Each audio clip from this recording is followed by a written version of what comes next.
Hola, estás escuchando RTS FTS, un podcast sobre Internet, redes, domótica y cacharreo variado.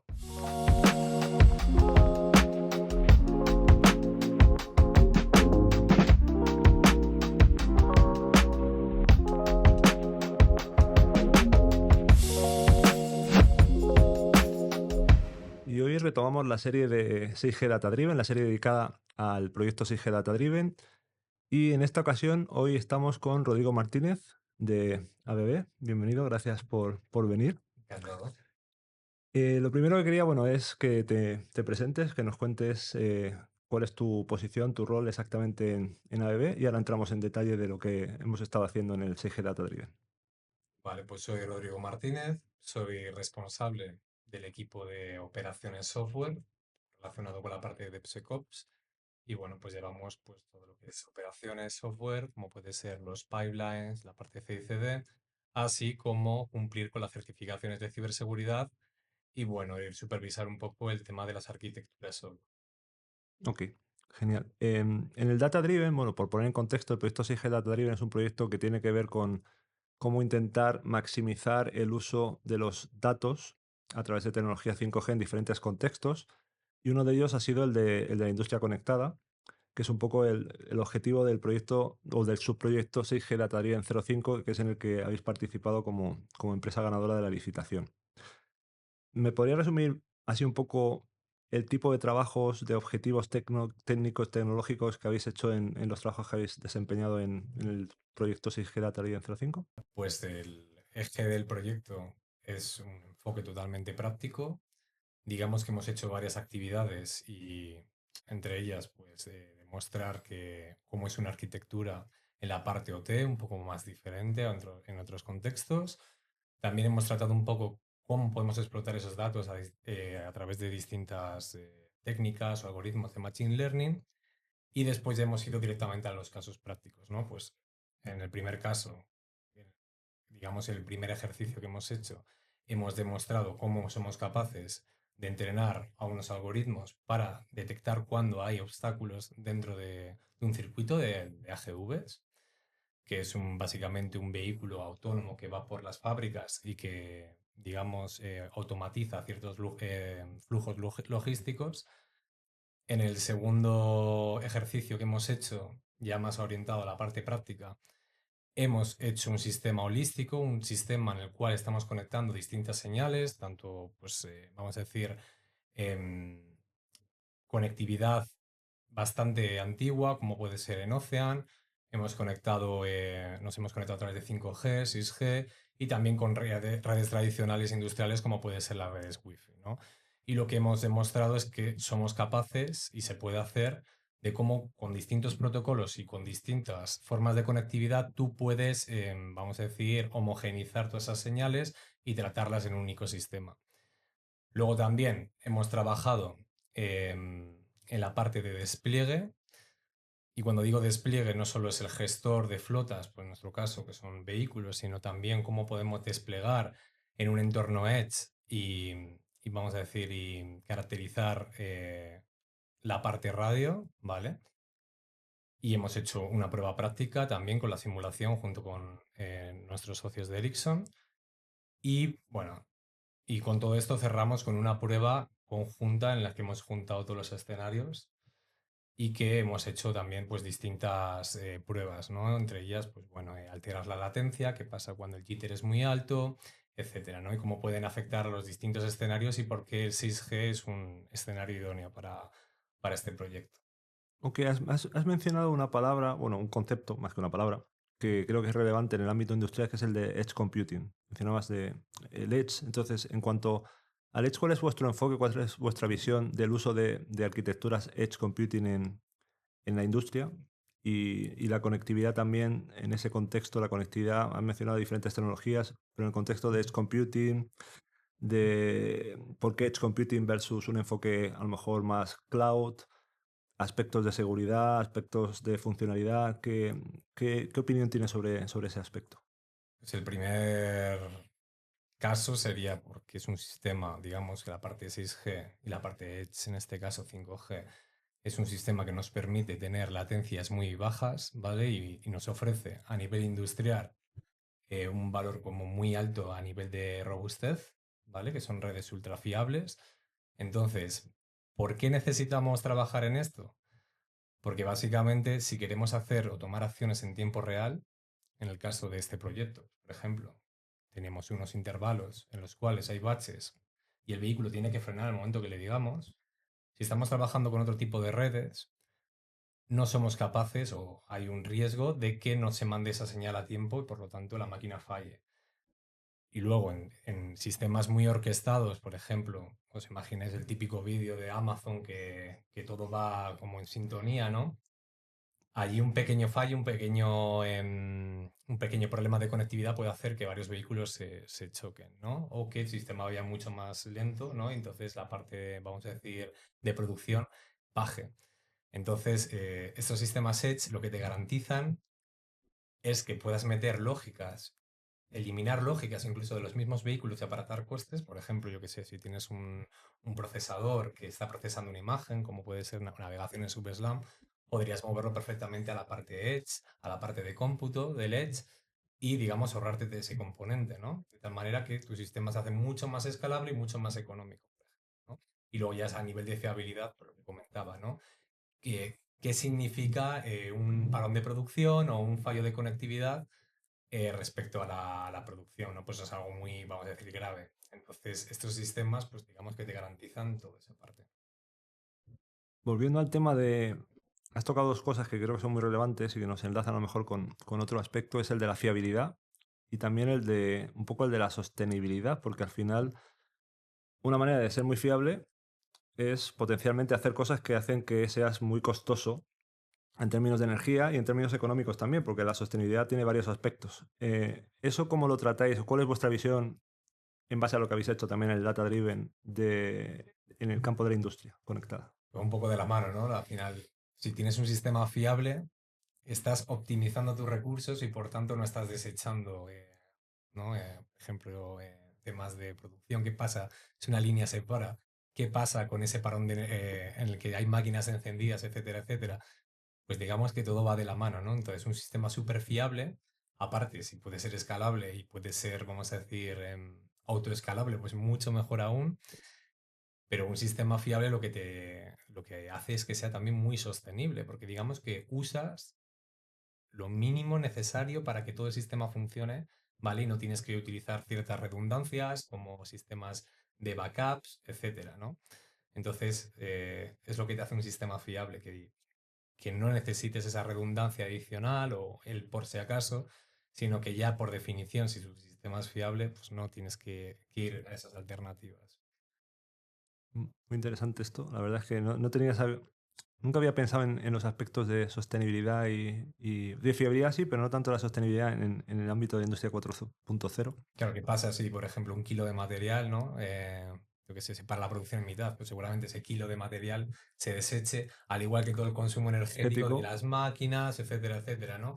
¿Qué pasa? Que esto, si lo escalas a una fábrica y que tiene X cortes al mes o vamos a decir al año, pues eso se traduce en un montón de coste, ¿no? Entonces todo ese coste desaparece, ¿no? Si tienes un sistema mucho más fiable. otro punto que trataste antes, mencionaste, es el de las diferentes tecnologías de conectividad. Mencionaste 5G, pero también mencionaste otro tipo de tecnologías que ya están existentes. Eh, Mi percepción desde un punto de vista más no estar en el mundo industria 4.0 es que hay un cierto legado de tecnologías de conectividad en la industria y que de hecho 5G vino a ser, o uno de los casos de uso de 5G era vamos a intentar llevar una tecnología más estandarizada, menos de nicho, menos propietaria a un sector como el sector industrial para ver si eso solucionaba el problema y abría la vía a usar tecnologías bueno, con economía de escala y que permitiera entrar a otros actores en ese ámbito. ¿Cuál es vuestra visión y vuestra opinión sobre eso, la interoperabilidad de 5G con las tecnologías existentes? ¿Va a ser un modelo hacia, vamos a intentar interoperar, vamos a intentar reemplazar, vamos a quedarnos como estamos en base a lo que hemos aprendido? ¿Cuál es vuestra visión? Desde el mundo T, la clave es interoperar, ¿no? Porque al final tú no vas a cambiar un sistema completo, ¿vale? Para añadir una nueva tecnología, sino lo que vas a intentar es que se mantenga una coherencia. Respecto a esto, justo el 5G y el 6G lo que hace es eliminar, ¿no? Posibles trabas, por ejemplo, la típica máquina que llega funcionando 25 años y tiene que funcionar otros 15 más, ¿vale? Que al final tiene unas lógicas o tiene unos valores que a ti te interesa extraer de ahí, ¿no? Y que a lo mejor, oye, tiene un conector, el típico conector RJ45 que se puede conectar a la red, pero resulta que está en el otro lado de la fábrica y que tienes que hacer una obra civil que te puedes gastar miles de euros, ¿no? Pues a lo mejor es tan sencillo como conectar un dispositivo con conectividad 5G a ese, un gateway a ese dispositivo y extraer esos datos, ¿no? De esa manera, pues digamos que yo creo que es como va a evolucionar la industria hacia ese punto, ¿no?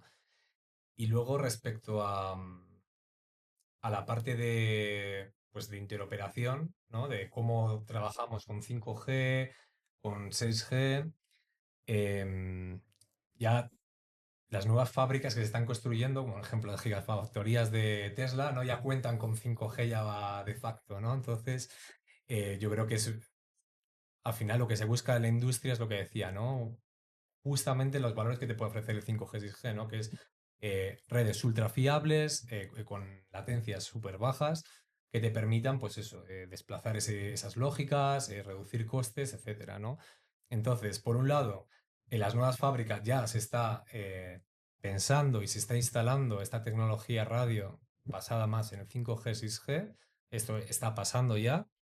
Y también es una opción para las fábricas que están actualmente para adaptar cierta parte de sus, vamos a decir, de sus máquinas, de sus flujos logísticos, de cómo, del poder del dato, ¿no? ¿Cómo puedo extraer estos datos de una máquina que tenía 25 años y cómo puedo hacerlo al menor coste posible, ¿no? Pues digamos que son habilitadores de esa tecnología.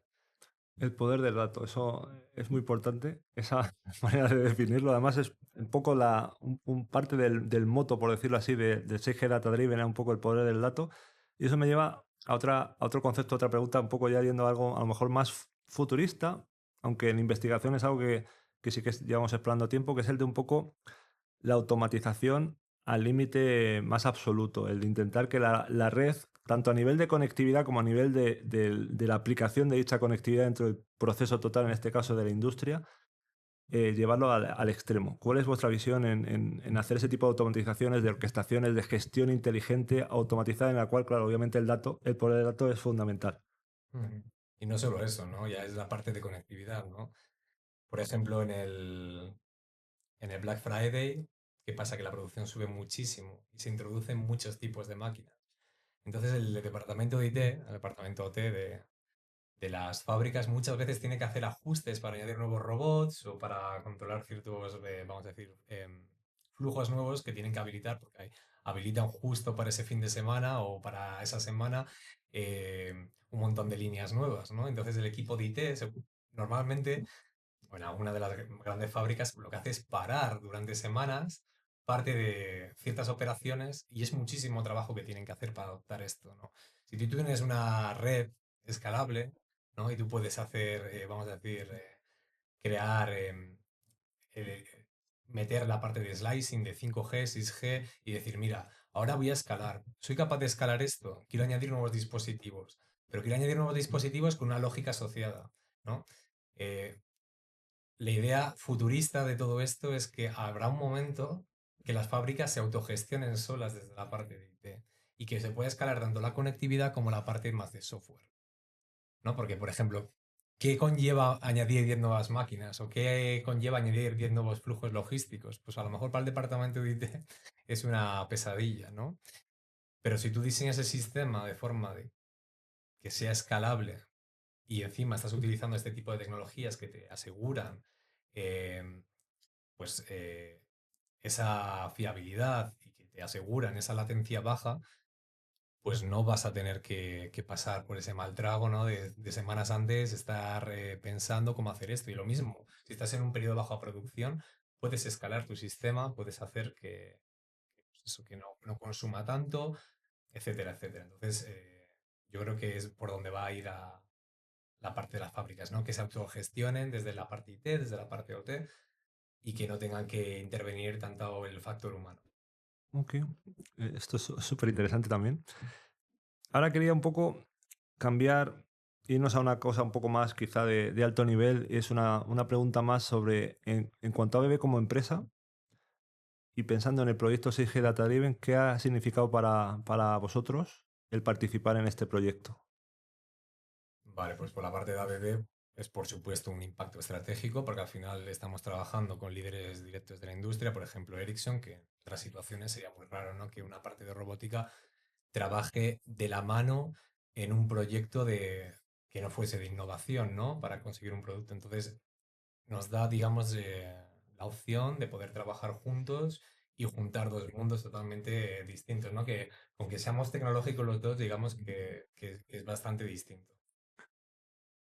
Luego, por supuesto, aparte de trabajar pues, con líderes, también podemos invertir en recursos humanos y en recursos de, yo qué sé, poder investigar ciertas cosas, ¿no? Y poder fomentar esa innovación dentro de la misma empresa, ¿no? Porque al final estamos unidos en el mundo del producto y tenemos que desarrollar este producto, pero luego no hay espacio, ¿no? Para poder innovar y poder añadir pues, nuevas funcionalidades como las que hemos podido desarrollar. Nuestro sistema para, por ejemplo, detectar obstáculos en el suelo y que el vehículo directamente frene y eso haga que el vehículo sufra mucho menos, por ejemplo, a nivel de estrés mecánico, que pierda una carga o que directamente se pare, pues digamos, eso no daría cabida, ¿no? Porque al final es, vale, ¿qué va a suponer esto? ¿Merece la pena invertir este dinero a nivel de producto para desarrollar esta funcionalidad? Entonces, estos proyectos nos aportan ese valor, ¿no? Y sobre todo también para adoptar nuevas tecnologías como 5G, 6G, que da un valor, vamos a decir, institucional, ¿no? Decir, oye, mira, ABB ha desarrollado proyectos con 5G, 6G, ha pasado anteriormente y eso nos ha habilitado puertas de pues, lanzar proyectos pilotos con ciertas fábricas, ¿no? Y poder automatizar sus flujos a través de esas tecnologías nuevas que ya hemos hecho pilotos, digamos, más pensados en proyectos de innovación.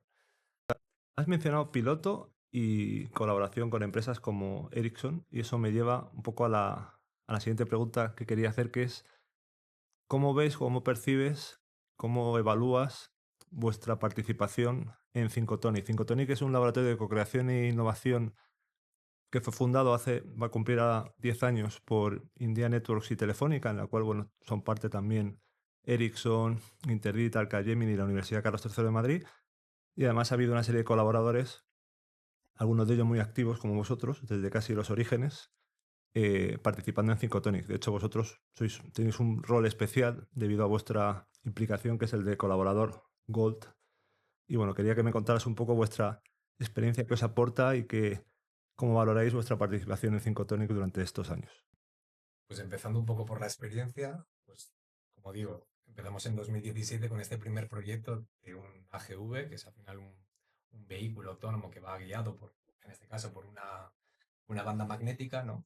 Y empezamos a trabajar de, oye, ¿qué pasa si quitamos parte de la lógica, parte del cómputo del vehículo y lo movemos, digamos, a un entorno más edge, ¿no? ¿Cómo podemos hacer esto, no? Entonces, a partir de ese proyecto que conseguimos que el vehículo diese vueltas 24/7 sin parar, trabajamos un poco más la parte de, pues, bueno, hemos ido trabajando, tanto Five Tonic ha ido evolucionando como también nosotros hemos ido evolucionando, ¿no? Ahora ya no tenemos vehículos que siguen una línea magnética, ahora tenemos vehículos que reconocen su entorno con cámaras y saben dónde están gracias a las cámaras, ¿no? Y al igual que el 5G ya no es el 5G, en el NSA, ¿no? Ahora estamos en el 6G, ¿no? Y ya estamos, digamos que lo bonito del 5 Tonic es cómo va evolucionando la tecnología y cómo va evolucionando la innovación dentro de este stakeholders de empresa que trabajan juntas y, por supuesto, la capacidad de probar directamente los laboratorios de Syncotonic dentro de INDEA, claro, es una oportunidad que nos ha ofrecido muchísimo valor, porque al final quieres hacer una colaboración con, sí, por ejemplo, de Hotelcaria, que colaboramos bastante, no tienes que irte muy lejos, puedes hacerla directamente allá y trabajar conjuntamente, ¿no? Entonces, digamos que esos son de los valores que más aportan, en este caso el del 5 tónica a BB. Ahora nos vamos a mover a la última parte ya, que es un tema que a mí personalmente me interesa mucho, que es el de la atracción de talento y el sector de teleco, así hablando de manera coloquial de la ingeniería de telecomunicación y cómo está la situación en España. Estamos viendo una situación desde el lado académico, del lado universidad, en el cual vemos una caída ya, bueno, sostenida en el tiempo de la demanda por parte del estudiantado de formarse en la profesión de ingeniero o ingeniera de telecomunicación, pero a la vez vemos que en el sector, en la industria, al menos desde el punto de vista de lo que nos llega a nosotros, la demanda sigue siendo muy alta, los datos de empleabilidad siguen reportando empleabilidad 100%, sin embargo, tenemos esa caída. ¿Qué piensas tú de la visión que tienes en una empresa de la demanda que podéis tener o no de egresados de esa familia de conocimiento, la situación actual y a futuro? ¿Cómo crees que va a evolucionar y cómo crees que podría cambiar, si es que crees que hay algo que debamos hacer para intentar cambiarlo a futuro? Creo que esto es un poco la paradoja, ¿no? De cada vez se necesitan más profesionales, pero cada vez hay menos, ¿no? Y desde el lado de ABB, pues te puedo decir que al final un ingeniero de telecomunicaciones puede cumplir perfectamente dos perfiles. Uno, el ingeniero eléctrico, y luego otro, el ingeniero informático. Y de hecho, pues te puede aportar más que ellos porque tiene conocimientos, por ejemplo, de comunicaciones, etcétera, que digamos que es algo que no te va a dar de por sí un ingeniero recién graduado, ¿no? Entonces, yo creo que hay una alta demanda en nuestra empresa. Hay muchos ingenieros de telecomunicaciones y la verdad que desde la parte de recursos humanos yo creo que se les da valor que tengan esa parte de ingeniería. Ahora bien, ¿por qué creo que está sucediendo esto? Pues a lo mejor, y esto ya es un poco mi opinión, es de que hay cierto estigma de, vale, un ingeniero de telecomunicaciones es una ingeniería en general, una ingeniería, perdón, es una ingeniería complicada, ¿no? Existe ese estigma de quizás, oye, pues si voy a programar, ¿por qué no me hago ingeniería informática que tiene más salidas laborales, ¿no? Y luego también hay otra concepción, quizás equivocada, ¿no? De que, bueno, pues a lo mejor un ingeniero de telecomunicaciones solo va a trabajar con antenas y con aparatos eléctricos y no, va, es mucho más que eso, ¿no? Está toda la parte de por sí de software, IoT, digamos que tiene muchísimos campos la ingeniería de telecomunicaciones, ¿no? Y que quizás no se le está dando el valor institucional que debería tener esta ingeniería, ¿no? Porque yo creo que es que, como me repito, es muy necesario este rol, ¿no? Entonces eso es un poco yo lo que te puedo compartir, ¿eh? Pero desde luego lo que tú has dicho lo suscribo 100% de que hay una alta demanda de ingenieros de telecomunicaciones actualmente, ¿eh? Y no por la parte solo de robótica, sino en general, ¿eh? Pues muchísimas gracias y bueno, muchísimas gracias por haber venido desde Burgos. Te he tenido que dar la paliza de venir hasta Leganés. Y bueno, espero que te haya gustado la experiencia de estar aquí en nuestro humilde podcast amateur. Y de nuevo darte muchísimas gracias y bueno, seguro que nos vemos en Cinco Tonic. Muchas gracias. Muchas gracias, encantado.